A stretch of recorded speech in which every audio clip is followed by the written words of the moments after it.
Hello guys, in this video I am going to show you how to edit your Jazeera profile. But first I just want to mention, don't forget to subscribe to my channel, because at 10,000 subscribers I am going to show you my whole YouTube revenue statistics and growth strategy, how to make money online. Now let's jump into it. First of all, open the application on your phone. After that you should tap on your profile icon in the upper right corner of the screen, and then tap on edit profile, which is the second button.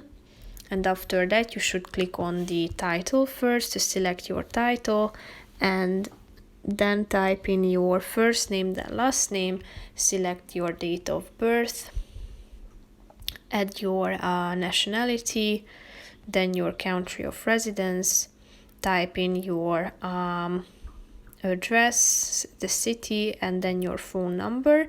And if you are done with typing in all these relevant information, click on the update profile button down below, and then your profile will be updated automatically.